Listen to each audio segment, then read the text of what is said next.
সুপ্রিয় দর্শকবৃন্দ, ABC learning Dhaka এর পক্ষ থেকে আপনাদের সবাইকে জানাই স্বাগতম।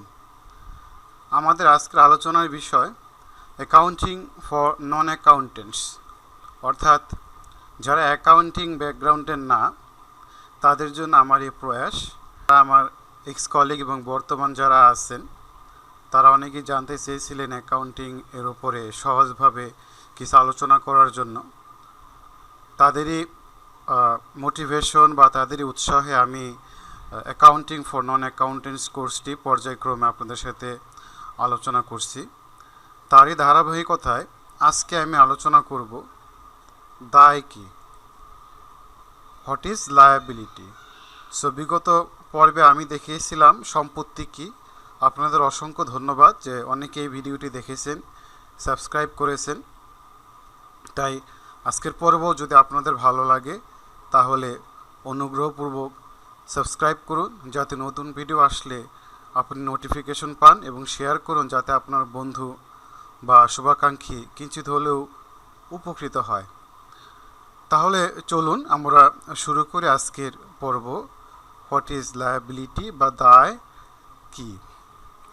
সো বিগত পর্বে আমি বলেছিলাম সম্পত্তি কি। সম্পত্তি হলে তিনটি বৈশিষ্ট্য থাকতে হবে কোনো বিশেষ বস্তুর। একইভাবে যদি কোনো একটা বিষয় লায়াবিলিটি হয় বা দায় হতে হয় তাহলে তারও তিনটি বৈশিষ্ট্য থাকতে হবে। একটি হলো পাস্ট ইভেন্ট অর ট্রানজ্যাকশন, যেটা বাংলা যদি বলি অতীত ঘটনা বা লেনদেন। প্রেজেন্ট অব্লিগেশন, বর্তমান দায়বদ্ধতা। এবং future sacrifice of economic benefit, অর্থাৎ আপনার বর্তমান দায়বদ্ধতা থেকে ভবিষ্যতে একটি অর্থনৈতিক সুবিধা আপনাকে ত্যাগ করতে হবে। তাই উপরে তিনটি বৈশিষ্ট্যই যদি থাকে তাহলে আমরা সেটাকে দায় বলবো, আর যদি তিনটি বৈশিষ্ট্যের একটু অনুপস্থিত থাকে তাহলে সে দায় হবে না। চলুন আমরা একটু উদাহরণ নিয়ে আলোচনা করি। ধরুন আপনি বাকিতে বা ধারে একটি মেশিন কিনেছেন 1 মাস পূর্বে 10 লক্ষ টাকা দিয়ে, যার টাকা আপনাকে 6 মাস পর পরিশোধ করতে হবে। তাহলে এই লেনদেনটির কারণে আমি দেখি তিনটি বৈশিষ্ট্য আছে কিনা। অতীত ঘটনা বা লেনদেন, হ্যাঁ এটি 1 মাস পূর্বে ক্রয় করা হয়েছে, তার মানে একটি অতীত ঘটনা আছে। বর্তমান দায়বদ্ধতা আছে কি, হ্যাঁ আপনাকে এই মেশিনের জন্য আপনাকে 10 লক্ষ টাকা পরিশোধ করতে হবে, তার মানে এটা আপনার একটা প্রেজেন্ট অব্লিগেশন, আপনার বাধ্যবাধকতা যেটা আপনাকে পরিশোধ করতে হবে। এবং ভবিষ্যতে আর্থিক সুবিধা ত্যাগ, হ্যাঁ 6 মাস পর আপনাকে মেশিনের বকেয়া টাকা পরিশোধ করতে হবে। অর্থাৎ আপনি যদি টাকাটা পরিশোধ না করতেন তাহলে ভবিষ্যতে এই টাকাটা অন্য যে কোনো পারপাজে আপনি ব্যবহার করতে পারতেন। এখন 6 মাস পর যদি টাকা পরিশোধ করতে না হয় তাহলে কি দায় হবে? উত্তর না, কারণ ভবিষ্যৎ অর্থনৈতিক সুবিধা ত্যাগ না হলে সেটা আমরা দায় বলবো না। এখন ভবিষ্যৎ আর্থিক সুবিধা দুইভাবে ত্যাগ হতে পারে, একটা হলো সেবা প্রদানের মাধ্যমে আর একটা হলো অর্থ পরিশোধের মাধ্যমে। সেবা প্রদানের মাধ্যমে কিভাবে হতে পারে, যেমন আপনি একটি প্রতিষ্ঠানে চাকরি করেন, আপনি প্রতিষ্ঠান হতে 5,000 টাকা ধার নিয়েছেন। এক্ষেত্রে আপনি 1 বা 2 মাস পর টাকা পরিশোধ করার কথা, কিন্তু আপনি যদি টাকা পরিশোধ করতে না পারেন তাহলে সেই ঋণের টাকা কি মকুব হয়ে যাবে? না। যদি মকুব না হয় তাহলে আপনাকে হয়তো অতিরিক্ত সেবা প্রদানের মাধ্যমে বা অতিরিক্ত কাজ করার মাধ্যমে দায় পরিশোধ করতে হবে, অথবা কোনো সম্পদ বিক্রি করে উক্ত দায় পরিশোধ করতে হবে। তাহলে দেখা যাচ্ছে যে কোনোভাবে আপনাকে ভবিষ্যতে একটা আর্থিক সুবিধা ত্যাগ করতে হবে, তাহলেই সেটা দায় হবে। আর আপনি যদি 5,000 টাকা পরিশোধ না করলে হয়তো অন্য কোনো উদ্দেশ্যে টাকাটা ব্যবহার করতে পারতেন, তাই উক্ত দায় পরিশোধের জন্য আপনাকে 5,000 টাকা আর্থিক সুবিধা ত্যাগ করতে হলো। তাহলে দেখা যাচ্ছে যে দায় হতে হলে তিনটি বৈশিষ্ট্য অবশ্যই থাকতে হবে, সেটা যে কোনো দায়ই হোক না কেন। এইভাবে আপনি যখন কোনো ব্যবসায় শুরু করবেন তখন আপনার প্রতিষ্ঠানের অনেক বস্তু বা বিষয় থাকবে যা উপরোক্ত তিনটি বৈশিষ্ট্যের সাথে মিলে যাবে। যদি মিলে যায় তাহলেই মনে করবেন সেটি আপনার দায়। যেমন আপনি দোকান ভাড়া নিয়েছেন কিন্তু মাসিক ভাড়া এখনও পরিশোধ করেননি, এটি আপনার একটি দায়, ভবিষ্যতে টাকা পরিশোধ করতে হবে। আপনি ব্যবসায় শুরু করার জন্য বন্ধুর নিকট হতে 2 লক্ষ টাকা ধার নিয়েছেন, এটি আপনার একটি দায়, কারণ যে কোনো সময় আপনার বন্ধু যদি টাকা ফেরত চায় তাহলে তাকে ফেরত প্রদান করতে হবে। আপনি দোকানের আসবাবপত্র বাকিতে ক্রয় করেছেন, এখানে আপনার একটি দায় সৃষ্টি হলো, পাশাপাশি আসবাবপত্র একটি সম্পদও বৃদ্ধি পেল। আপনি ব্যাংক থেকে 10 লক্ষ টাকা ঋণ নিয়ে ব্যবসার সম্প্রসারণ করেছেন, এটিও আপনার দায়, কারণ ব্যাংকের টাকা সুদসহ আপনাকে ফেরত দিতে হবে। আপনি ধারের সরবরাহকারীর নিকট হতে পণ্য ক্রয় করলেন, এটিও আপনার দায়ের সৃষ্টি করবে। এরকম অনেক বিষয় রয়েছে যা আপনার দায়ের বৈশিষ্ট্যের সাথে মিলে যাবে এবং এগুলো আপনার দায় হিসেবে হিসাব বইতে লিপিবদ্ধ করবেন। এখন সম্পদের প্রকারভেদের মতো আমরা দায়কে কয়েক ভাগে ভাগ করতে পারি। আপাতত আমরা 2 ভাগে ভাগ করছি, একটা হলো চলতি দায়, একটা হলো দীর্ঘমেয়াদী দায়। চলতি দায় বলতে সাধারণত যে দায়ের টাকা আমরা 12 মাস বা 1 বছরের মধ্যে পরিশোধ করে দেব। যেমন ধারে বাকিতে পণ্য ক্রয় করলে সাধারণত 1 মাস, 2 মাস, 5 মাস, 6 মাস, সর্বোচ্চ 1 বছরের মধ্যে অবশ্যই পরিশোধ করতে হয়। পাওনাদার বা প্রদেয় হিসাব, যদি আপনার কোনো পাওনাদার থাকে তাকে আপনাকে পরিশোধ করতে হবে, এটি একটি চলতি দায়। ব্যাংক জমাতিরিক্ত, অর্থাৎ অনেক ক্ষেত্রেই আপনার যদি ব্যাংকে চলতি হিসাব থাকে, ব্যাংকে আমরা জানি 3 ধরনের হিসাব করা যায়: সঞ্চয়ী হিসাব, চলতি হিসাব এবং স্থায়ী হিসাব। চলতি হিসাবের বেলায় কখনো কখনো ব্যাংকের সাথে ভালো আন্ডারস্ট্যান্ডিংয়ের কারণে স্বল্প সময়ের জন্য অতিরিক্ত টাকা, অর্থাৎ আপনার যা টাকা জমা আছে তার চেয়ে অতিরিক্ত টাকা তুলতে পারবেন, তবে সেই ক্ষেত্রে আপনাকে সুদ গুনতে হবে। এটি একটি চলতি দায় এবং টাকা অ্যাভেলেবেল হলে আপনাকে পরিশোধ করে দিতে হবে। আবার হতে পারে কোনো খরচ যদি বকেয়া থাকে, যেমন কর্মচারীদের বেতন এখনও দেননি, বকেয়া রয়েছে, দোকানের ভাড়া বকেয়া রয়েছে, বকেয়া মজুরি রয়েছে ইত্যাদি। আবার অল্প সময়ের জন্য কোনো যদি ঋণ গ্রহণ করেন 1 বছর বা তার কম সময়ের জন্য, সেটা আপনার চলতি দায়, বা স্বল্প মেয়াদে কোনো ঋণ বা কর্জ গ্রহণ করলে সেটাও আপনার চলতি দায়। এখন দেখব দীর্ঘমেয়াদী দায় কি। যে সকল দায় বা দেনা প্রতিষ্ঠানের ব্যক্তিগতও যদি হয়, দীর্ঘদিন ধরে আস্তে আস্তে বা কিস্তিতে পরিশোধ করবেন, তাকে বলা হয় দীর্ঘমেয়াদী দায় বা দেনা। এ সকল দায় বৈশিষ্ট্যভেদে 5 বছর হতে পারে, 10 বছর হতে পারে, 50 বছরও হতে পারে। যেমন আপনি দীর্ঘমেয়াদী ঋণ ব্যাংক থেকে গ্রহণ করলেন, এটি দীর্ঘদিন ধরে কিস্তিতে অল্প করে পরিশোধ করবেন। আবার গৃহ নির্মাণের জন্য আপনি ঋণ নিয়েছেন ব্যাংক থেকে, সেটা আপনার দীর্ঘদিন ধরে পরিশোধ করবেন। কোনো বৈদেশিক সংস্থা বা বৈদেশিক সাহায্য বা ওয়ার্ল্ড ব্যাংক বা বিশ্ব ব্যাংক থেকে যদি আপনি ঋণ নিয়ে থাকেন, তাহলে সেটা আপনাকে ভবিষ্যতে আস্তে আস্তে পরিশোধ করতে হবে, যেটা আপনার দীর্ঘমেয়াদী দায়। সো চলতি দায় এবং দীর্ঘমেয়াদী দায়ের পাশাপাশি আমাদের আরেক ধরনের দায় আছে, সেটাকে আমরা বলি ভবিষ্যৎ দায় বা ফিউচার প্রভিশনস। কি হতে পারে?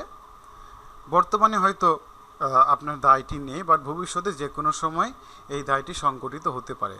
তার জন্য বর্তমানের আয় হতে একটি অংশ আলাদা করে রেখে দেয়া হয়, যাতে ভবিষ্যতে তহবিল বা সঞ্চিতি সৃষ্টি হয়।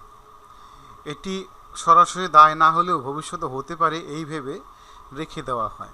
অর্থাৎ আপনার ভবিষ্যতে একটি বড় অঙ্কের টাকা খরচ হতে পারে, আবার নাও হতে পারে। যদি এরকম কোনো সম্ভাবনা থাকে, তাহলে সেটাকে আমরা ভবিষ্যৎ দায় বলে থাকি। যেমন আপনার প্রতিষ্ঠানের কর্মচারীদের কল্যাণ তহবিল, ভবিষ্যৎ তহবিল বা গ্র্যাচুইটি ইত্যাদি ভবিষ্যতে চাকরি ছেড়ে দিলে বা চলে গেলে আপনাকে বড় অঙ্কের একটি টাকা প্রদান করতে হবে, যা প্রতিষ্ঠানের নগদ প্রবাহের উপর প্রভাব পড়তে পারে। তাই আপনি প্রতি বছর কিছু কিছু টাকা একটি সঞ্চিতি হিসাবে বা তহবিল নামে রেখে দিলেন, এটাও আপনার ভবিষ্যতে দায়। ভবিষ্যতে যদি প্রয়োজন হয়, তাহলে আপনার প্রতিষ্ঠানের সাধারণ কর্মকাণ্ড থেকে বড় ধরনের আর্থিক নগদ বহিঃপ্রবাহ ঘটবে না। আপনি উক্ত তহবিল থেকে টাকা পরিশোধ করতে পারবেন। আবার কোনো দুর্ঘটনা তহবিল বা বীমা তহবিল বা কোনো বিশেষ উদ্দেশ্যে একটি সঞ্চিত তহবিল হতে পারে। যেমন কোনো কর্মচারী বা কর্মকর্তা দুর্ঘটনা কবলিত হয় এবং তার জন্য যদি কোনো ক্ষতিপূরণ দিতে হয়, সেই জন্য আপনি একটি ভবিষ্যৎ দায় বা তহবিল রেখে দিতে পারেন।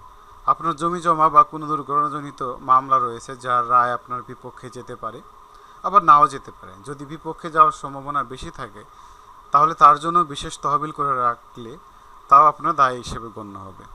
অর্থাৎ ভবিষ্যতে টাকা বেশিও লাগতে পারে, কমও লাগতে পারে। সেক্ষেত্রে যদি খরচ না হয়, তাহলে পুরো টাকা আপনার আয় হিসেবে গণ্য হবে। আবার যদি অতিরিক্ত খরচ হয়, তাহলে তা অতিরিক্তটি খরচ হিসেবে গণ্য করবেন। একটি উদাহরণ নিয়ে ধরুন আলোচনা করি। ব্যক্তিগত জীবনে ধরুন আপনি ভাবলেন যে আপনার ছেলে বা মেয়ে 5 বছর পর বিশ্ববিদ্যালয়ে পড়াশোনার জন্য পাবলিক বিশ্ববিদ্যালয়ের সুযোগ না পেলে প্রাইভেট বিশ্ববিদ্যালয়ে পড়াতে হতে পারে। আপনি জানেন যে প্রাইভেট বিশ্ববিদ্যালয়ে পড়াতে আনুমানিক 5 থেকে 6 লক্ষ টাকা খরচ হবে। আপনি একজন স্বল্প আয়ের মানুষ, তাই আপনি এখন হতেই প্রতি মাসে কিছু টাকা আলাদা করে রাখলেন, যাতে 5 বছর পরে সেটি 5 লক্ষ টাকা বা 6 লক্ষ টাকা হয়ে যায়।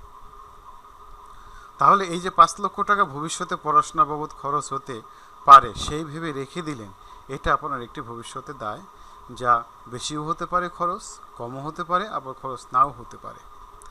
এখন আমরা যদি বিভিন্ন পরিস্থিতি চিন্তা করি, যেমন ধরেন এখন 5 বছর পর দেখলেন আপনার ছেলে বা মেয়ে এত ভালো রেজাল্ট করেছে যে সে সরকারি বিশ্ববিদ্যালয়ে স্কলারশিপ পেয়ে ভর্তি হয়েছে, যার জন্য আপনার কোনো খরচই হয় নাই। তাহলে আপনি যে 5 লক্ষ টাকা ব্যাংকে রেখেছিলেন সেটিকে আপনার দায় থাকবে? উত্তর হলো না, কারণ আপনার ভবিষ্যতে অর্থনৈতিক সুবিধা ত্যাগ করতে হচ্ছে না, সেটা আপনার তখন আয় হিসেবে গণ্য হবে এবং আপনি টাকাটি অন্য কোনো কাজে ব্যবহার করতে পারবেন। ধরুন আরেকটি পরিস্থিতি, আপনার সন্তান সরকারি বিশ্ববিদ্যালয়ে কোনো কারণে ভর্তির সুযোগ পায় নাই, সেজন্য তার জন্য প্রাইভেট বিশ্ববিদ্যালয়ে ভর্তি হতে খরচ হলো 6 লক্ষ টাকা।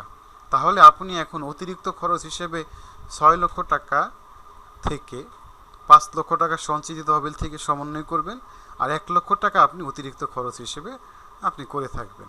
আর যদি আপনি সঞ্চিত 5 লক্ষ টাকা না রাখতেন, তাহলে এখন আপনাকে 6 লক্ষ টাকাই খরচ করতে হতো, তার জন্য হয়তো আপনাকে অনেক কষ্ট করতে হতো।